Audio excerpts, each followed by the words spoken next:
for loan officers, that is probably one of their biggest challenges, because they always say, well, here's my branding box that I have for my company. It's not your branding box. You are your branding.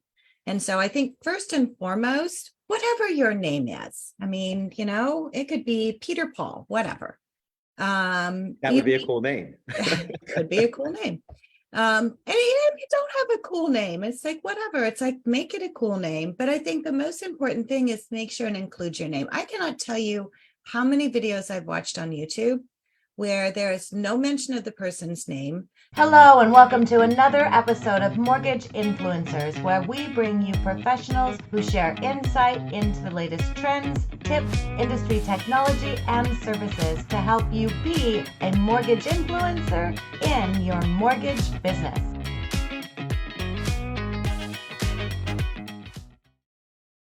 It will be an exhibition in improv. And we are live. Welcome to the next episode of Mortgage Influencers. Hello, everyone. My name's Ginger Bell. I have my friends Steve Richmond and Scott Schang, or now to be known as Scooter, I guess. Scooter, baby. No, we're not going to start that. We're not going to start that. Better than Scotty Potty, I guess. I'm not even going to ask about that one. You say it once and then it's going to stick. Oh, so let's talk about that. Actually, I think that's a good a segue into some conversation. So we don't have a guest today. And that's bad on me, because normally I'm the person that's inviting guests. So you have the three of us. And it's like having that as far as, conversation about what are the things you can do right now? And I think that's a lot of it. Steve, you do a lot of public speaking out in the market. Scott, you are slaying it on your podcasts that you're doing. And so, what I wanted to do is really just have a conversation is, here we are at the end of May and coming into the 1st of June, which is homeownership month, right? Yep.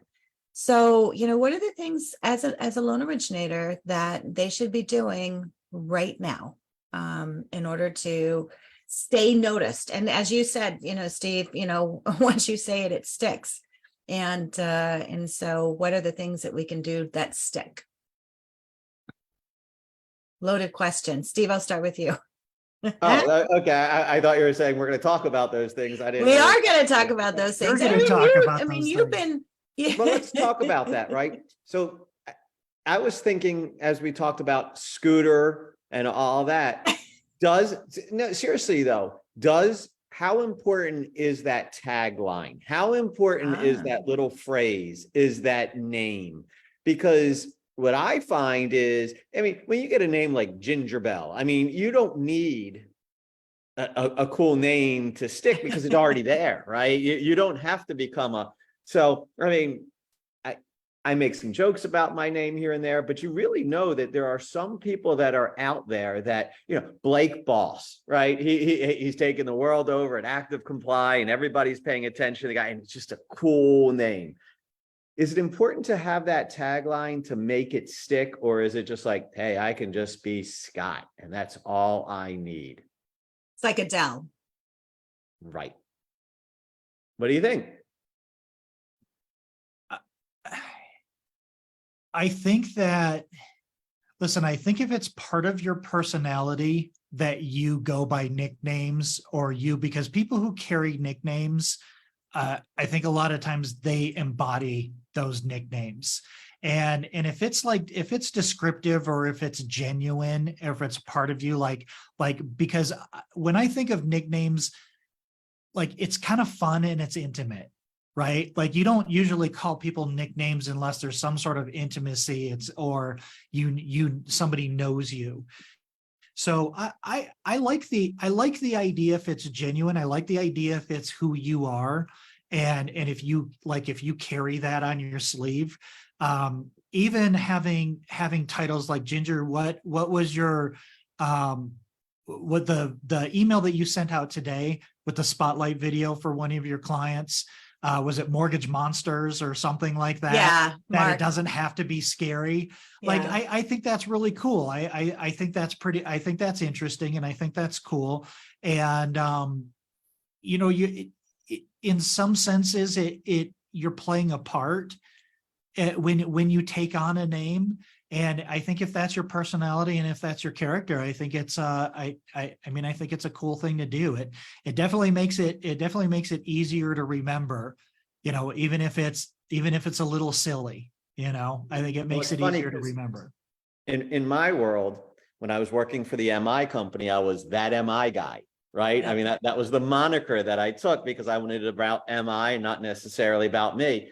And to this day, I have people that do not know my name, but they're like, hey, you're that MI guy, right? But they know you. Right. And so now I have on all my taglines, on all my correspondence, it's a no coffee needed production. Because that's what I always say on my presentations. I've never had a cup of coffee a day in my life. I'm high energy. I'm already pumped up. So I do that. And people will always talk about being memorable. It's not, I got great rates and I give great customer service. But they all remember, oh, you're that no coffee guy or something like that. It gives that one little thing. And it goes back. See, Ginger, I'm not blowing you off when I said that. You said, what are the things that stick and that can be memorable? And I think if you have that little phrase or something like that, it can go a long way. So really, it's not just a name as much as it is the tagline. Right. And so, and I mean, that unpacks the whole thing as far as branding. And I think, you know, for loan officers, that is probably one of their biggest challenges, because they always say, well, here's my branding box that I have for my company. It's not your branding box. You are your branding. And so I think first and foremost, whatever your name is, I mean, you know, it could be Peter Paul, whatever. That would be a cool name. Could be a cool name. And even if you don't have a cool name, it's like, whatever, it's like, make it a cool name. But I think the most important thing is make sure and include your name. I cannot tell you how many videos I've watched on YouTube where there is no mention of the person's name. There's no mention of how to get in touch with them. There's no mention in anything. So I think, you know, in terms of branding, first and foremost, let people know who you are. And then whatever that tagline is, you can come up with that. You know, Chat GPT, I mean, Scott, it's like, if you think about, you know, go to Chat GPT and come up with, you know, some taglines, and maybe, you know, put your bio in there, put some of the things that you stand for. And I have a workshop that I have done on branding and going through, you know, how to create your personal brand. And that's really what it is. It's like branding you. So, you know, you want to forget about the company you're with, even if it's your own company. You know, it's like my company, I started Edu Marketing 3 years ago under the name Edu Marketing before I was Go-To Training. People know me as Ginger Bell. I mean, I could call my company anything and it wouldn't matter, because people know me for who I am and what I do and providing educational marketing services, right? So I think that's a better thing in terms of creating your brand is, what is your brand? And I love that the fact that you said, and what is your brand, not your company's brand, not the, look, we've all said this a million times. The biggest differentiator of every single lender that is out there is the people that's working for that lender. That's what makes them different. It's not the loan programs. It's not the rate. It's the individual. So that's really what it does come down to. Yeah. And make it interesting. So Crystal, love you, Crystal. She typed in, she worked as a manager in a mailroom one time, and she signed all of her memos, the male, M-A-I-L, female, the male, female. You know what? And they it's all like, it's remembered that it. memorable thing, you know, Yeah. that's a lot of it. And it doesn't have to necessarily be cutesy or anything like that, but it needs to be something that relates to you, that is your brand. So I think going through that conversation as far as, who is your brand? What do you do? What do you stand for? And it's not rates. Please just take rates off the table, and please take great customer service off the table. Yeah. I mean, that is not there. No. It also extends to your style. There are Yes, certain exactly. people that I just like. I don't know if I've ever seen Frasier not wear a baseball hat. Yeah. I don't know if I've ever seen Alan Christian without his cowboy hat, or sitting on his motorcycle or something like that. And Pinky Benson's gonna be wearing pink. That's who she is. Yeah. yeah, I mean, I know a broker, Nick Covington. I think he's gonna murder me if he hears this, but I think it's like best suited to help you with your mortgage needs. And this guy has the snazziest suits. He is always wearing a suit, dressed to the nines, and like that's his image. Anytime you see him, he's going to be wearing a suit. Sometimes it's a bow tie, right? There's people that wear bow ties. Your style, your sense of style, you being you, is also another way to differentiate yourself and kind of express your personality. Because I think that's what we're talking about here. Is it's not blending into sales jargon and I've got this and I'm this. It's just showing your personality, being your best you, living your best life, and inviting other people to come along. And I think that's fun. And I think in an increasingly digital and impersonal world, I think that's one of the most important things that you can do is to create a personal experience. Well, we zoomed in, but when we broaden it back up as this conversation we're talking, because I know we always talk about video and we talk about podcasts and things of that nature. One of the things I often say is it's not your customer's job to remember, it's your job to be memorable. I like that. And when we look at that, one, that's a memorable way of saying something, right? But your name should be memorable. Your tagline should be memorable. Your ask of the customer needs to be memorable. How often? I'm going to need a copy of your W-2s. I'm going to need a copy of your tax returns. Oh my God, you've said this now 1,000 times, so you're boring yourself. If you come up with interesting ways to say on video in front of your customer, anything, how can you become memorable? And this is where I love acronyms and I love rhyming, right? If you ever look at a customer and say, if I don't get your taxes, your loan's getting the axes. I mean, hey, I promise you, they're going to get their tax returns for you. So think about an interesting way to not just communicate your name and your tagline, but the things that are really important that you want to stick with the customer. Find a way to help the customer have it stick with them. Ginger, I smell a book with you and Steve of the best lines in mortgage. You don't send your taxes, your loan gets the axes. Yeah, awesome. I like that. And having that, it may sound silly what you're saying, and some people it's like, oh my gosh, I could never do that, but people remember that kind of stuff. So but it doesn't have to be silly. Afraid to be that way. It's like when I worked for Dale Carnegie Training many lifetimes ago.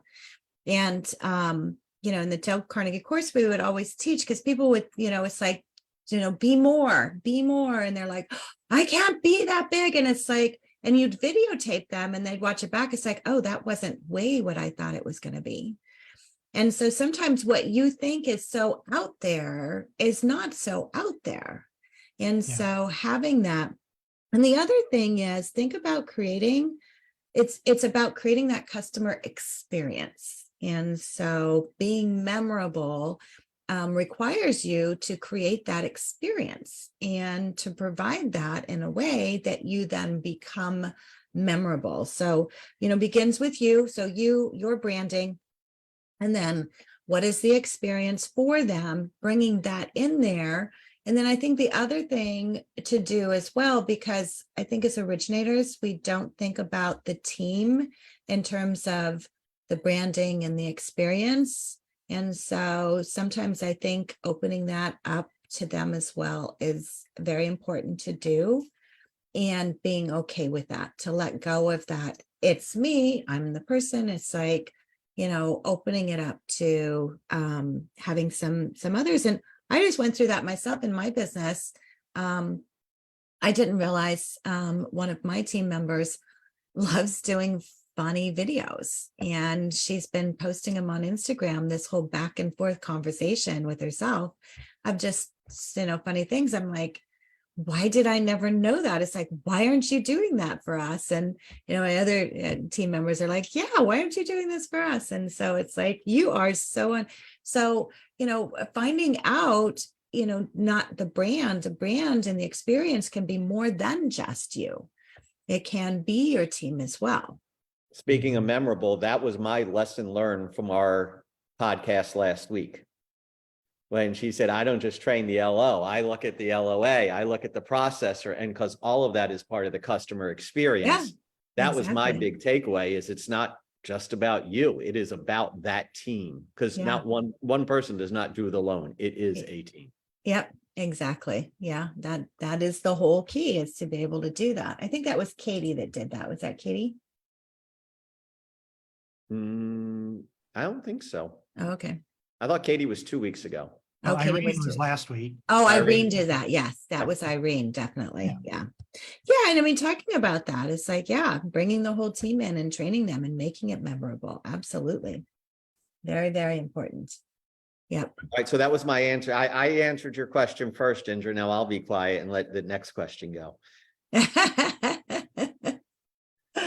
Well, I think in terms of, so we've answered as far as being memorable and, making that. So in the name, making it memorable. And then the second thing is, what can they do? So being memorable is number one. The second thing is, our market has been, what would you say? And for those of you who are, listening on the call or on Facebook listening, type into I think the Q&A box is open. I don't know if the chat box is open now. What do you think the market is right now? I would say it's kind of like flat, stagnant, if you would, crystal flat, and it's like the market sucks. Yes, it does. I mean, it's like there's challenges, right? And so it's hard sometimes to get motivated during those challenges. It's hard sometimes to get excited, I think, because most loan originators are high Ds, so they're drivers, and they drive off of being busy all the time. And so having that idleness, I think, can be a challenge. And it's not just for loan originators, it's for your real estate agents as well.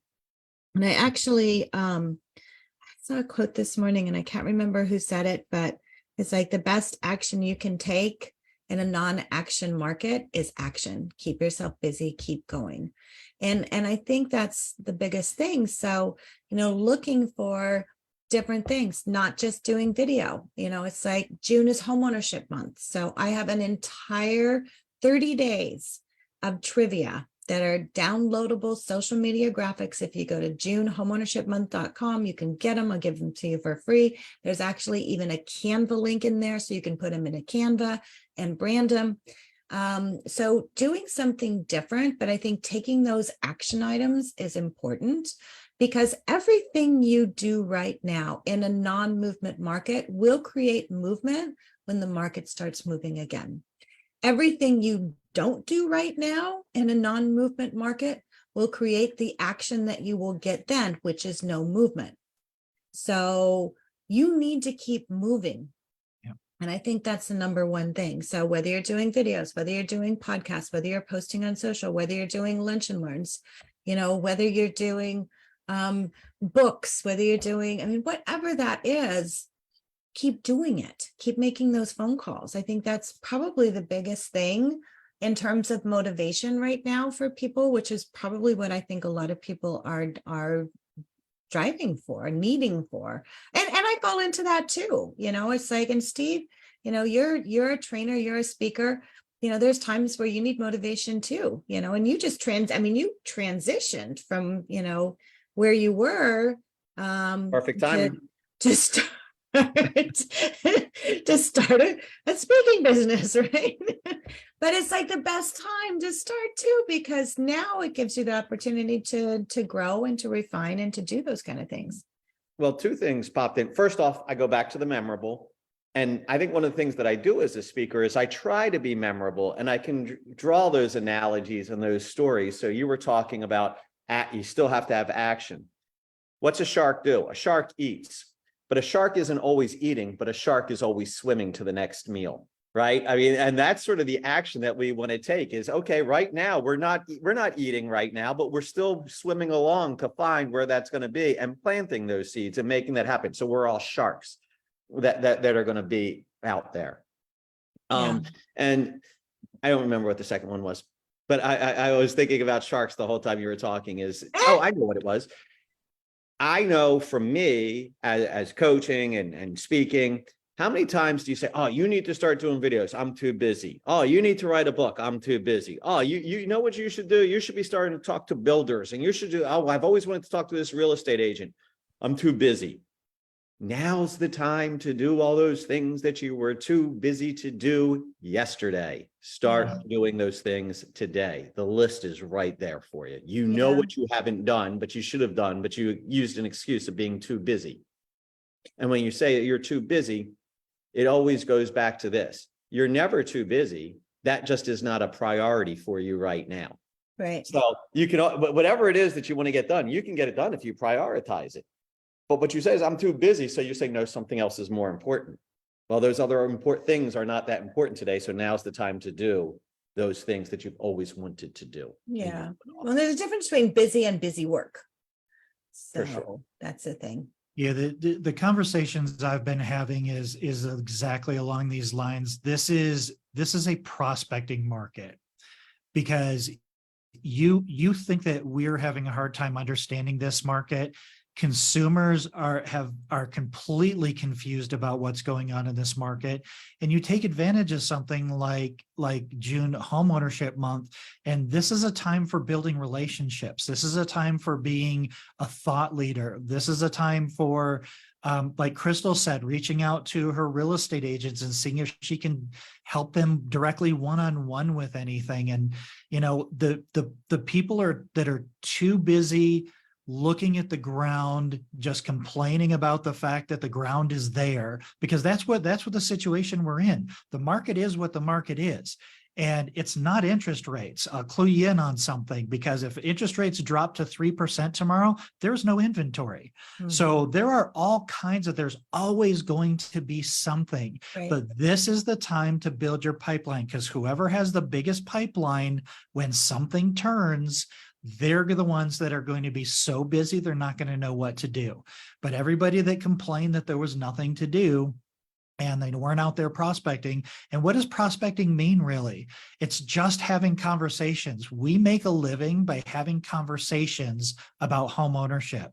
So have those conversations without the expectation of cashing a check, but of building a relationship and then keeping them in your circle, however you do that, whether you have a newsletter or a YouTube channel or a meeting that you go to, in the community or anything like that, you continue to have those conversations when you build those relationships.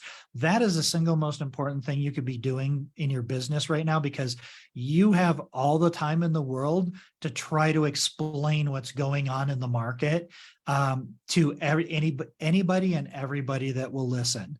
And then when the market turns, who are they going to think of? They're going to say, well, Steve's been telling me this entire time that something's got to give. Like, that's pretty fair. We can't predict what's going to happen in the market, but you can say, something's got to give. And when it does, I'm going to be ready for it. So, and in the meantime, I'm going to tell you what I know. Well, you keep saying, make those contacts to real estate agents.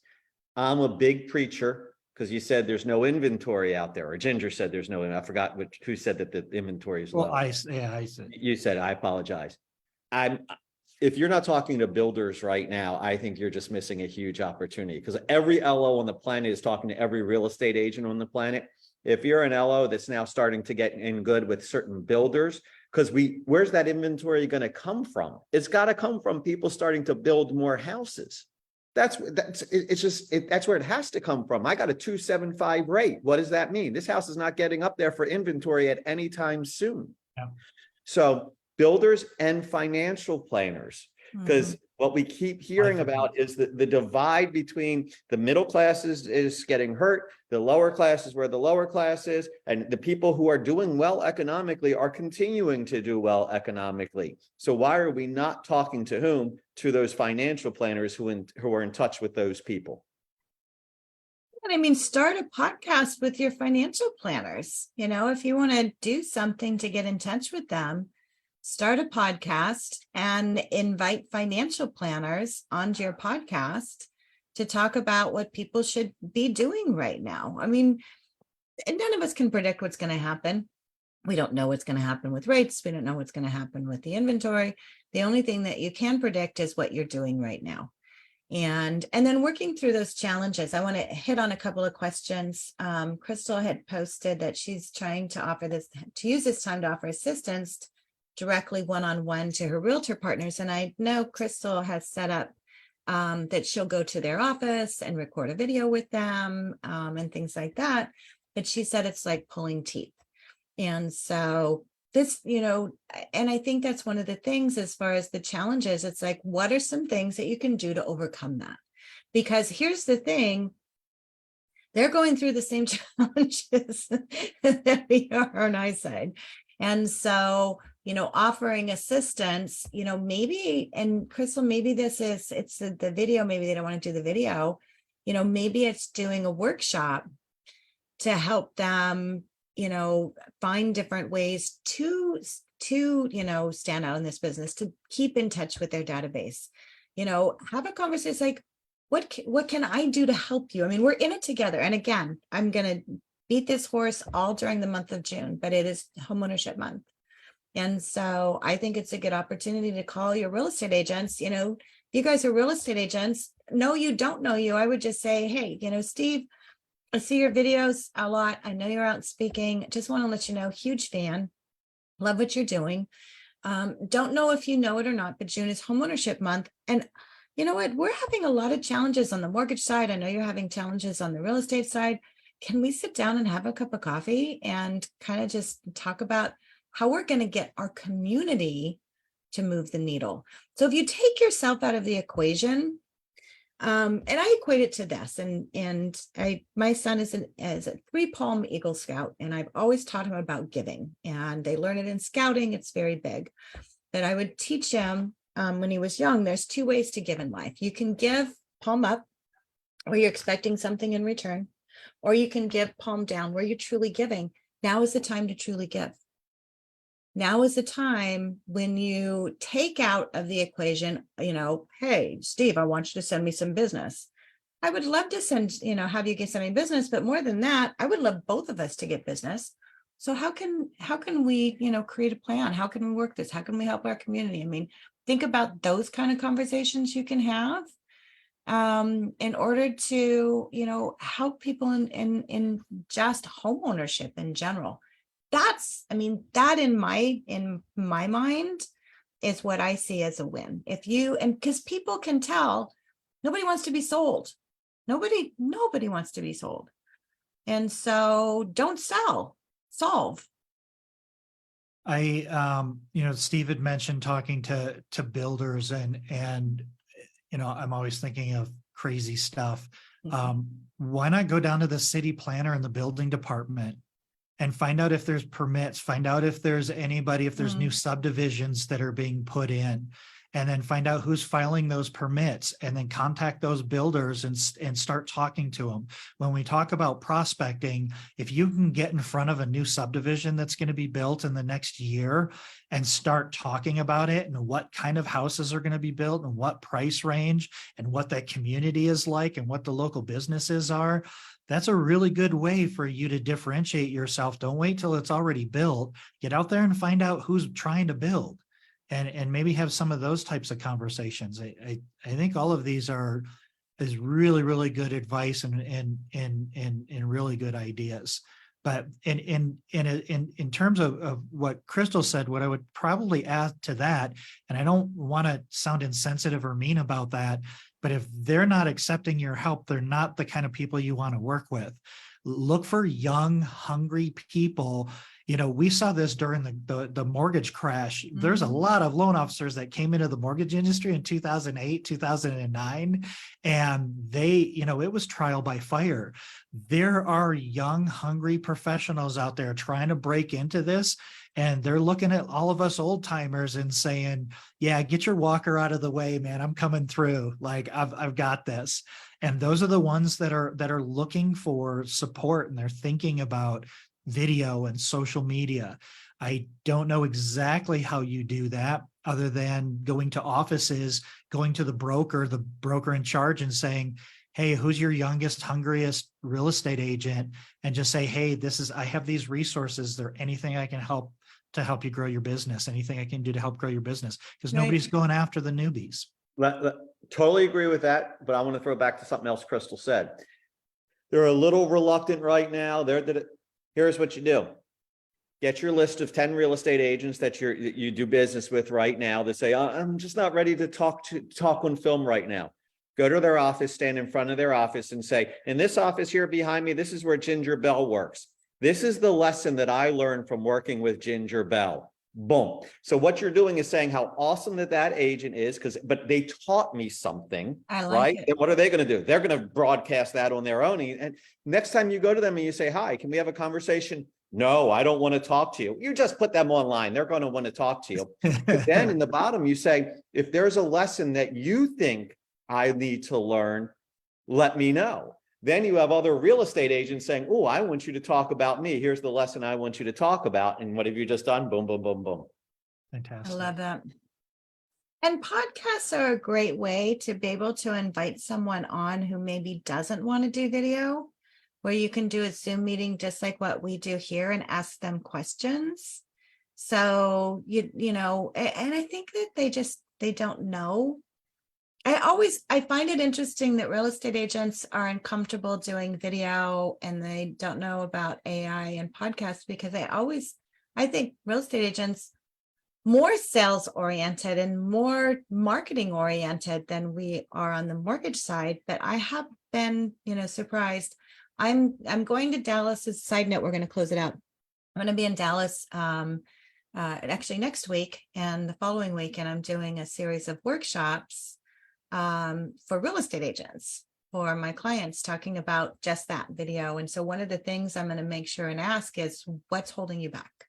And what questions do you have? So I will definitely put that out there, because I want to know. I mean, inquiring minds want to know. It's like, why aren't you calling my friend Crystal? I mean, that's the main thing. But, great content, guys. Thank you so much. For those of you who were great as far as answering questions, that's perfect. Because that's what we started this. I mean, we started Mortgage Influencers to be able to facilitate conversations, to help provide you with information, and to hang out with cool people like you and Steve, Scott. So thank you very much, guys. Now, remember, June homeownership starts tomorrow. Mañana. Yeah, so good. Okay, we'll see you guys next week. Thank you. Have fun at Papa Do's in Dallas. I will. Thanks.